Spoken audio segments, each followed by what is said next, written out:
Today's video, I'm going to be talking to you guys about autism picky eater hacks. So if you're an autism parent, you know that our children are picky eaters.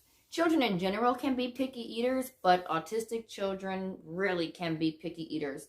I have heard it said that my child would rather die or starve than eat something that they don't want to eat. And so this is something that I have struggled with. There was a time that my son was pretty thin, in my opinion. Yes, he is tall for his age also, but I just felt like he was much more thin than he should be. And that was because he really wasn't eating much of what I gave him. So that's when I kind of kicked it into overdrive.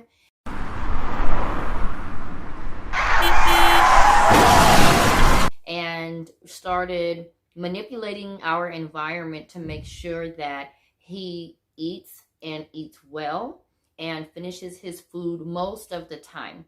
So in this video, I'm going to be talking about picky eater hacks for autistic children, aka death to the mac and cheese bowl.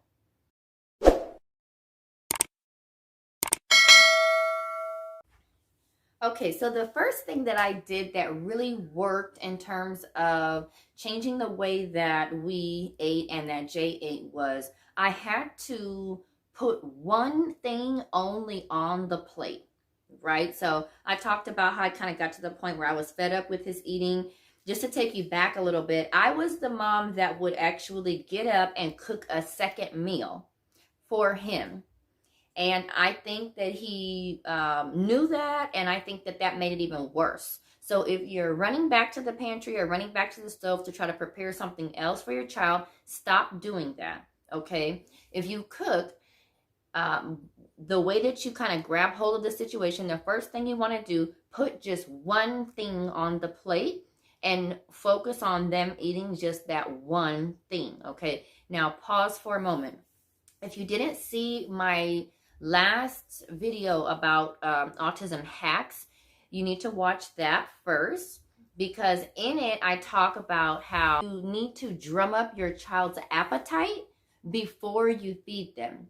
So first thing, you want to drum up their appetite, you want to make them hungry, you want to send them outside with the scooter, the bike, run, jump, play.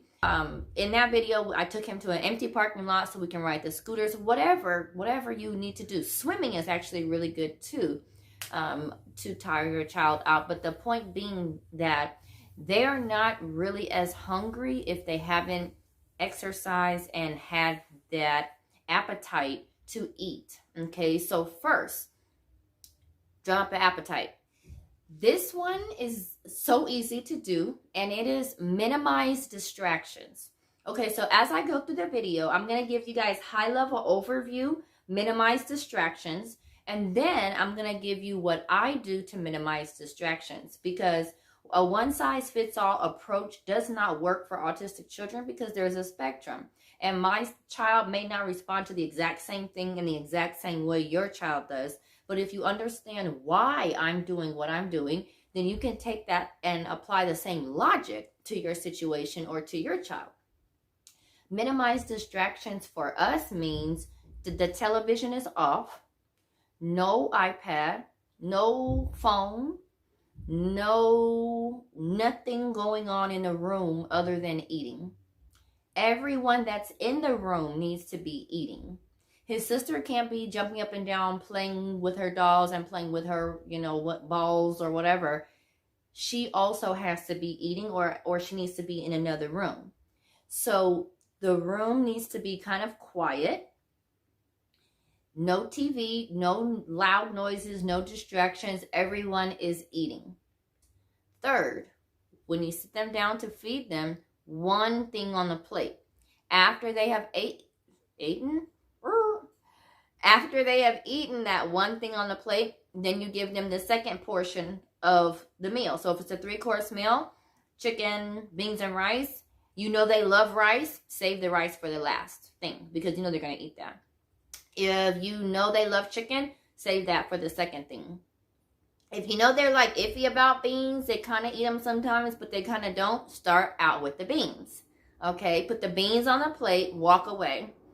Now, I say walk away, meaning let the baby express themselves about how they feel about the beans. Usually you can tell by a look or a gesture or my child is nonverbal, but he surely gets his point across. So I give him a minute to see if he's going to eat it, because sometimes I think that he's waiting for me to put something else down. So I'll give him about 10-15 minutes before I intervene of just letting him sit there with it. And most of the time he will start eating it. If he doesn't, this takes me to number 4, which is get it going and praise after a bite. It's kind of like 2 in 1, right? Get it going, praise after a bite. What do I mean by get it going? I mean, okay, after 15 minutes has went by, the baby hasn't touched the food, I would then intervene and do this. I would get a spoon, I would get the fork, and I would say, oh, yummy, what is this, beans? And I would eat it and go, yay, mommy. Oh, Jason, would you like some? And then I'm like on his mouth, literally, with the spoon. So he has to eat it. And after I put it in his mouth, I go, yay, Jason is such a good eater. And a lot of times that does the trick, okay? If that doesn't do the trick, I'll go and try to grab something to drink. Because with my child, if his throat is dry, remember I told you about that appetite. So if you've been running outside and hooping and, flipping and flopping, maybe you're thirsty. I give him something to drink. I give him about this much, something that he likes to drink, juice or whatever. Give him about that much, just enough to kind of wet his palate. And then not enough to get full on, just enough to wet his palate. And then I give him the food. Sometimes I have to stand there and spoon feed him the first couple of bites. And then I put the spoon in his hand and I let him do his own bite with his hand. Yay! Good job, Jason. And that's usually that. So what happens if you've gone through all of those things and it's still not working? All right, this takes me to my next suggestion, and that is the backup meal. Okay, so autistic children are still humans. They have days they're not as hungry. They have days they're not in a great mood. They have days they get cold, they get a flu, they don't feel good, whatever. I always try to have a backup meal available for Jay. Excuse me. It may not be cooked already. A lot of times it is cooked already. But my recommendation to you is to have a cooked backup meal for your child that you know they like. My child likes spaghetti, so I always make sure I have some noodles. I can just throw in some water and soften with some tomato sauce, and he will eat that. I would have made a 5-course beautiful meal with all the trimmings, and sometimes he'll bypass that for the noodles and sauce. I don't care. It's food, it's food. It's home cooked food.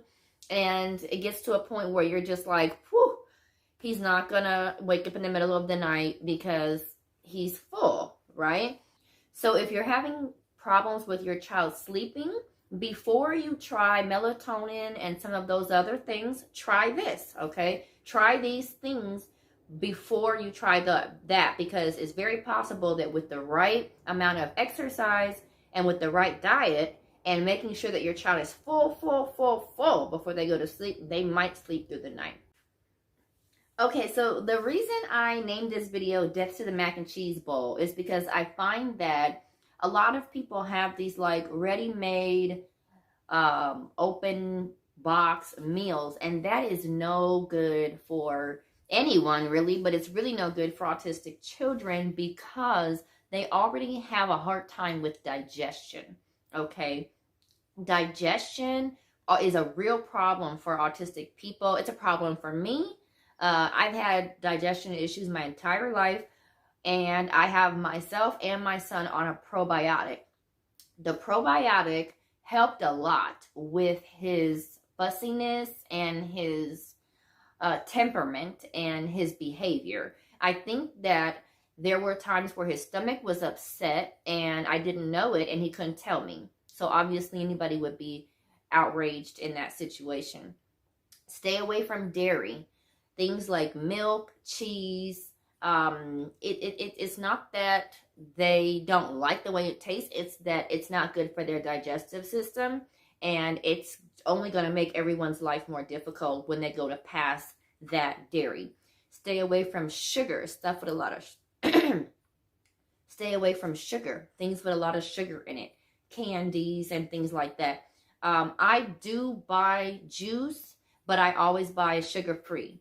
I do buy ice cream, all that type of stuff, cookies, all that, because I want my child to be a child. I want him to enjoy ice cream on a hot day and things like that. But I try to be mindful of his condition, and I try to maybe do some of the non-dairy products, like some of the those little froyo, there's different stuff. I do popsicles, I do all kinds of things. And then I also get the Lactaid. I used to get the Lactaid brand. I don't really buy it much anymore, but thinking that the lactose might do something. So you kind of decide how you're going to manage that, but the high level overview information is dairy and sugar will cause your child to be more hyped up than they should be, have problems with sleeping, have pain in their stomach, be gassy, and da-da-da. If you don't know what a probiotic is, it's an over-the-counter powder or pill that you can buy and you take daily to help you flush out your digestive system in a very soothing, very natural way. All right, and I have one more tip for you. So last but not least, lean heavily on shakes, lean heavily on dietary supplements like vitamins, children's vitamins and gummy bear vitamins, or things that can give your child the nutrients that they need without necessarily having to eat a meal. So I used to buy, actually. I still buy it for myself, not so much for Jay, but I buy the Boosts. Common, like some people call it Ensure. Same thing, different brand. Ensure, the little things that they give elderly people, like in the convalescent home or the hospital, they drink it. Or you can make your own shake. So I actually make a 1,000 calorie shake for Jay and I sometimes. It consists of one of those drinks, peanut butter, chocolate chips, unsweetened chocolate, all natural chocolate chips, honey, and oatmeal. And I blend, and ice, and I blend it up in the blender, and sometimes we drink that. And so, like I said, sometimes we're busy, we're moving and grooving, I don't have time to feed him. Even if I did, he wouldn't eat. So, or what I fed him, or what I feed him, he wouldn't eat. Maybe we went to somebody else's house, and whatever they cooked, he's not vibing with. You can always rely on a smoothie when you get home. You walk in the door, you grab some stuff out of your freezer, throw it in the blender, blend it, give it to them. Whatever they don't drink, put it in the freezer, call it a day. As long as they have something that's healthy, do your best to put something in them that's healthy and that's nutritious. And I guarantee you, if you follow these steps and you hone in on your child's eating habits, you will see a big change in their health, in their demeanor, and in their daily interaction, their focus. All sorts of things started to change for Jay when we kind of honed in on his eating habits. I have to explain to other people sometimes that this is the way that it has to be done. And sometimes that can be more challenging. So you have to be patient when you drop your kids off with other people, or you have a babysitter, whatever the case. They need to understand that it's a process. It's not about what you do at home. It's not about what you like to do. It's not about what your kids do. It's not about any of that. It's about what needs to be done when you're feeding my child because this is the system that works for him. It's not for me. It's for him.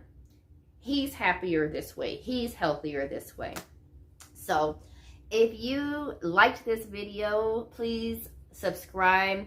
If you have an autism parent that could benefit from this, please share it with them. What other areas of autistic opportunity can I help you guys with? Leave the comments down below. I'll do my best to get another video on autism hacks out shortly. I love you guys. Peace.